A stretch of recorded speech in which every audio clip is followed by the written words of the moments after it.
یعنی اس راوی کے جو وصال تھا اس کے بارے میں بتایا کہ وہ رجب میں فلاں تاریخ کو یعنی 259 ہجری کو ان کا وصال ہوا۔ یہ امام ابو جعفر طحاوی رحمہ اللہ کا قول ذکر کیا ہے امام یوسف مزی نے۔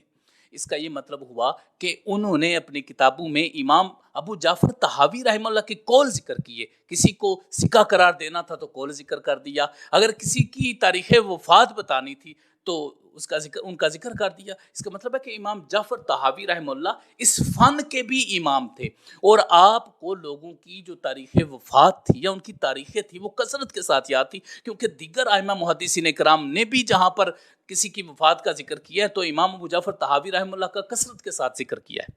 اس کے بعد آ جاتے ہیں جی امام ذہبی رحمہ اللہ نے، امام یوسف مزی کے بعد امام ذہبی رحمہ اللہ نے کس طریقے سے آپ کا ذکر کیا۔ امام ذہبی رحمہ اللہ نے اپنی کتاب تاریخ الاسلام میں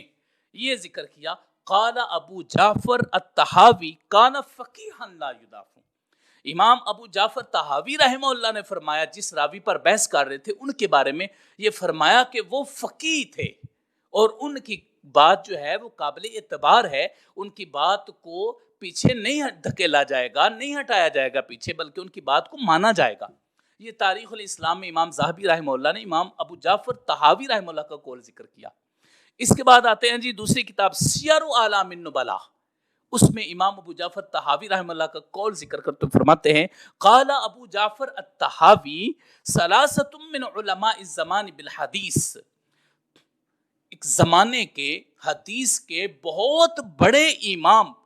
تین امام ہیں، تین امام زمانے کے امام ہیں حدیث کے۔ وہ کون سے؟ وہ فرماتے ہیں لم یکن فی الارض مثل فی وقتہم، ان کے وقت میں ان جیسا کوئی نہ تھا، ایک ابن وارا اور دوسرا ابو حاتم اور تیسرے ابو زرع، یعنی یہ تین شخصیات کا ذکر کیا انہوں نے، اور ذکر کر کے یہ فرمایا کہ یہ وہ شخصیات ہیں جن کو امام ابو جعفر الطحاوی نے زمانے کا امام کہا ہے۔ یعنی اب دیکھیں ابو حاتم الرازی کی جو اتھینٹسٹی ہے، جو ان کا مقام و مرتبہ ہے، اتھارٹی ہے،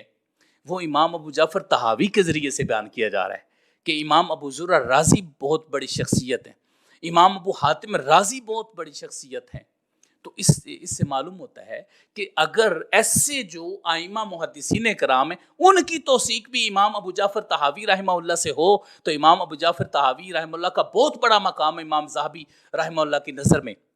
اس کے بعد دوسرا، انہوں نے بھی اسی طرح ہی جو وصال کی بات تھی، انہوں نے بھی اسی طرح ہی، امام ذہبی جب ذکر کرتے ہیں کسی کی وفات کا تو بہت ساری جگہ پر امام ابو جعفر طحاوی رحمہ اللہ کا قول لے کر آتے ہیں کہ فلاں شخصیت، قال ابو جعفر، فرماتے ہیں کہ امام ابو جعفر طحاوی نے یہ فرمایا کہ فلاں شخصیت اس دن کو فوت ہوئی، تو یہ امام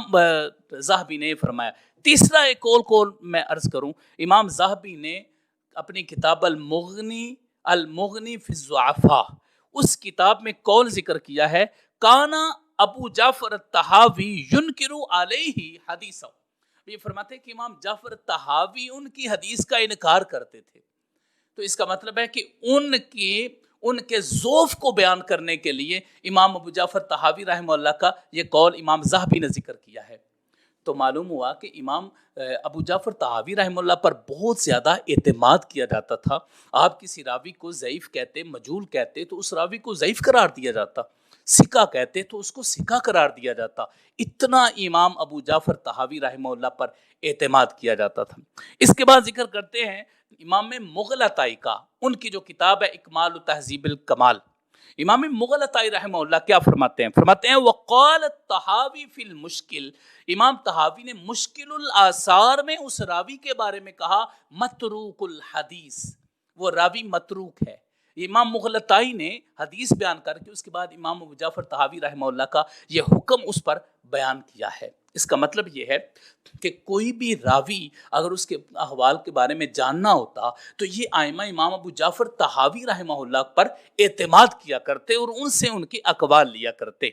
تو اس سے بڑا اب کیا کسی پر اعتماد ہو سکتا ہے کہ ان کا ذکر ہی اپنی کتابوں میں اتنے بڑے ائمہ نے کیا ہو اور پھر ان کو بطور دلیل لیا ہو کہ کوئی راوی ضعیف ہے یا کوئی راوی ثقہ راوی ہے یا اس کی کیا اہمیت ہے۔ اس کے بعد امام ابن حجر عسقلانی کی طرف آتے ہیں کہ امام ابن حجر اسقلانی رحمہ اللہ نے لسان المیزان میں کیا فرمایا. امام ابو جعفر طحاوی رحمہ اللہ کا قول ذکر کرتے ہوئے کیا فرمایا. امام ابن حجر اسقلانی فرماتے ہیں، آپ فرماتے ہیں ایک راوی کا ذکر کیا اور ابو محمد اس راوی کا ذکر کرنے کے بعد یہ فرمایا قال ابو جعفر الطحاوی مجہول. فرماتے ہیں کہ امام ابو جعفر طحاوی نے اس راوی کو مجہول کہا ہے، تو ان کا ذکر کیا. اس کا مطلب ہے کہ امام ابو جعفر الطحاوی رحمہ اللہ پر محدثین کرام اعتماد کیا. اور آپ کو پتہ ہے کتب و اسماء الرجال کا جو سارا ذخیرہ ہے اس میں یہ بڑے اہم نام ہیں. امام مزی کا نام بڑا اہم، تہذیب الکمال ان کی کتاب بڑی اہم، امام ذہبی کا نام بڑا اہم جن کی کتابیں اس حوالے سے بڑی اہم ہیں، امام مغلطائی کا نام، امام ابن حجر اسقلانی کا نام بڑا اہم ہے اس حوالے سے. تو اس کا مطلب ہے کہ ان بڑے بڑے ائمہ محدثین کرام نے امام ابو جعفر الطحاوی پر اعتماد کیا اور ان کے اقوال کو باقاعدہ طور پر ذکر کیا ہے. علامہ بدر الدین عینی اپنی کتاب مغانی الاخیار جو شرح معانی الاثار کے راویوں پر لکھی، علامہ بدر الدین عینی نے بھی امام ابو جعفر طحاوی کا ذکر کیا اور فرمایا کہ امام ابو جعفر طحاوی یہ فرماتے ہیں کہ میں نے بکار بن قتیبہ سے اور انہوں نے حلال بن یحییٰ سنا، اور وہ فرماتے ہیں ما فی الاسلام قاضٍ افقہ منہ. جس راوی کا ذکر کر رہے تھے فرماتے ہیں کہ اس سے بڑا اور قاضی اور فقیہ نہیں ہو سکتا. اور دوسری جگہ پر فرمایا وقال ابو جعفر ایضا، اور امام ابو جعفر طحاوی نے یہ بھی فرمایا ہے کان عیسیٰ سخیًا جدا، عیسیٰ بہت بڑے سخی تھے. تو امام طحاوی رحمہ اللہ کا اس طریقے سے ان ائمہ کرام نے ذکر کیا ہے. جس وقت ہم یہ دیکھتے ہیں کہ یہ ائمہ محدثین کس طریقے سے امام ابو جعفر طحاوی رحمہ اللہ پر اعتماد کرتے ہیں اور اپنی اپنی کتب و اسماء رجال میں ان کا ذکر کرتے ہیں، اور ان کا ذکر کر کے ان سے لوگوں کی ثقافت، جہالت، ذوف اور راویوں کے احوال کے بارے میں خبر لیتے ہیں، اور جو ان کا وصال ہے اس کے بارے میں بھی امام ابو جعفر طحاوی کا ذکر کرتے ہیں. تو اب آپ خود اندازہ کریں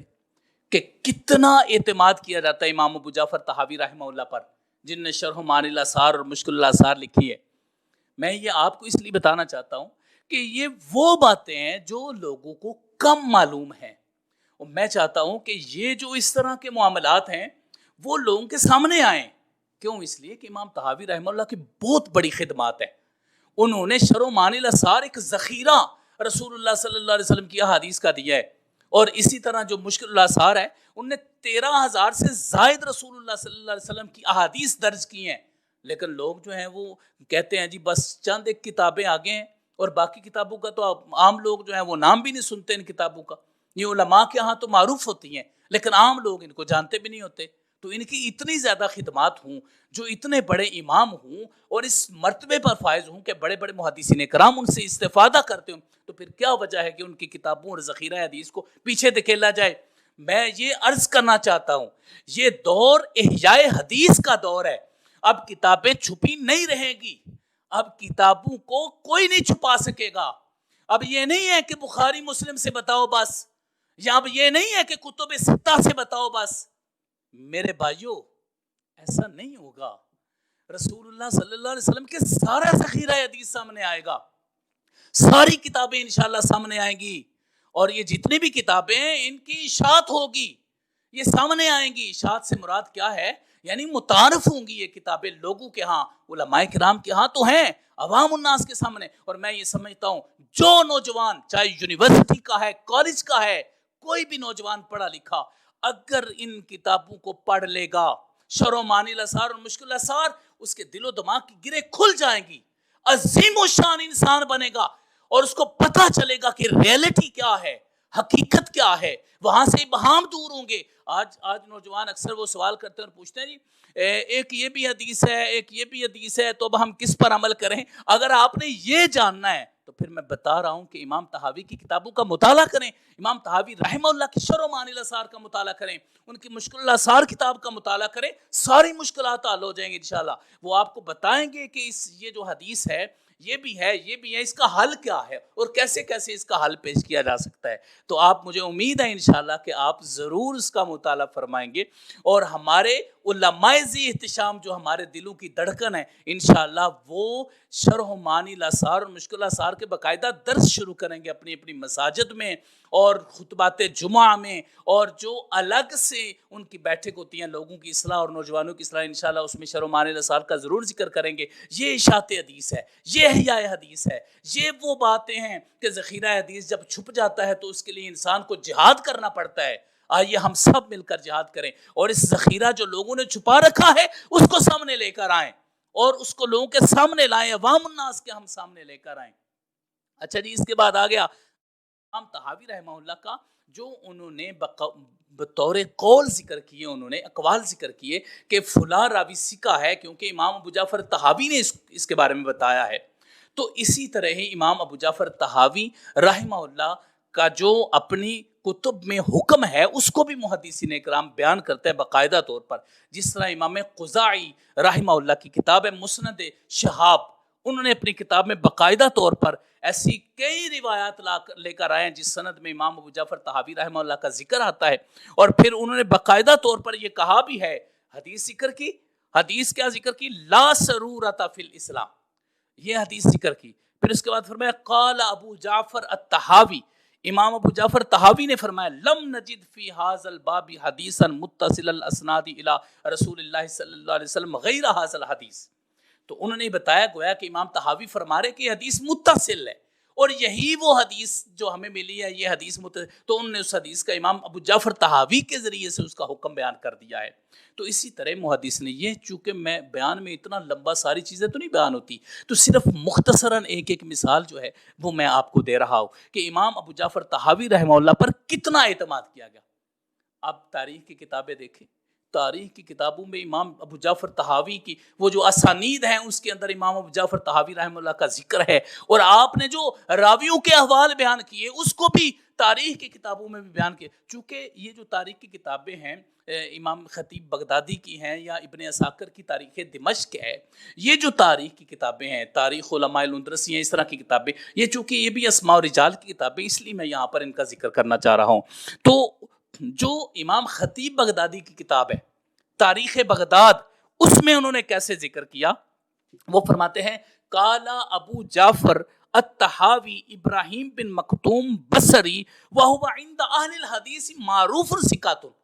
وہ فرماتے ہیں کہ جو ابراہیم بن مکتوم بصری ہیں، وہ محدثین کرام علیہم رضوان و محدثین کرام رحمہ اللہ کے نزدیک یہ راوی ثقات میں معروف ہیں، ثقہ راوی ہیں۔ اب یہ جناب خطیب بغدادی نے تاریخ بغداد میں امام ابو جعفر طحاوی رحمہ اللہ کا قول ذکر کیا ہے، انہوں نے اس راوی کو ثقہ قرار دینے کے لیے امام ابو جعفر طحاوی کو دلیل بنایا ہے، ان کے قول کو اہمیت دی ہے۔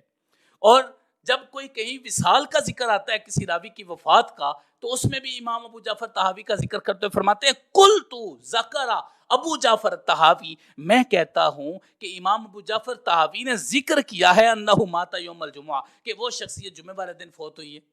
تو کس طریقے سے محدثین کرام نے اور ائمہ تاریخ، اور امام خطیب بغدادی رحمہ اللہ تو بہت بڑے محدث ہیں، انہوں نے حدیث پر، علوم حدیث پر بڑی کتابیں لکھی ہیں انہوں نے، تو انہوں نے بھی امام ابو جعفر طحاوی رحمہ اللہ کا ذکر کیا۔ اس کے علاوہ تاریخ ابن یونس میں آپ کا اسی طرح ہی اقوال آپ کے ملتے ہیں۔ ابن القطان، امام ابو بکر حازمی، ابن خلقان سے بھی آپ کے یہی اسی طرح کے ہی روایات اور آپ کے اقوال اسی طرح ہی انہی کتابوں میں بھی ملتے ہیں۔ اور الاستیاب جو باقاعدہ کتب اسماء رجال صحابہ اکرام کے حوالے سے ابن عبد البر، اس میں بھی آپ کی کتنی روایات، جو آپ نے روایات بیان کی ہیں یا آپ نے ان احادیث کے بارے میں اس کی اہمیت کو بیان کیا ہے، وہ بھی سارا امام ابن عبد البر نے اس کو ذکر کیا۔ تو یہ جو ایک فہرست ہے محدثین کرام کی، جس میں امام مزی آتے ہیں، جس میں امام ذہبی آتے ہیں، جس میں امام مغلطائی آتے ہیں، ابن حجر اسقلانی ہیں، علامہ بدر الدین عینی ہیں، خطیب بغدادی ہیں، امام قزائی ہیں، اور دیگر ابن القطان اور ابن عبد البر اور دیگر محدثین کرام ہیں، ان سب نے امام ابو جعفر طحاوی کا ذکر کیا ہے اپنی اپنی کتابوں میں، اور ان پر اعتماد کر کے راویوں پر حکم لگایا، ان پر اعتماد کر کے حدیث پر حکم لگایا، ان پر اعتماد کر کے ان کی جو وصال تھے، وفات تھی، ان کی جو تاریخیں تھیں، وہ امام ابو جعفر طحاوی رحمہ اللہ پر اعتماد کر کے وہ تاریخیں وہاں پر ذکر کی ہیں۔ یہ جو میں نے باتیں عرض کی ہیں، اس کا نتیجہ یہ نکلتا ہے کہ امام ابو جعفر طحاوی حدیث اور فن حدیث، حدیث اور علوم حدیث کے بہت بڑے امام تھے، کہ اتنے بڑے ائمہ محدثین کرام نے ان پر اعتماد کر کے ان کی کتابوں کو لیا، اور ان ائمہ کرام نے ان پر اعتماد کر کے ان کی کتابوں کے حوالے بھی دیے، ان کے اقوال بھی ذکر کیے، اور راویوں کے ثقہ ہونے کو اور حدیث کے صحیح اور متصل ہونے کو بیان کیا ہے۔ اللہ رب العزت کی بارگاہ میں دعا ہے اللہ تعالیٰ امام ابو جعفر طحاوی رحمہ اللہ کے بہت زیادہ درجات بلند فرمائے، اور ان کی جو کتب ہیں ہمیں ان کا مطالعہ کرنے کی توفیق عطا فرمائے۔ آمین یا رب العالمین۔ وصلی اللہ علی حبیبہ سیدنا محمد و آلہ وصحبہ۔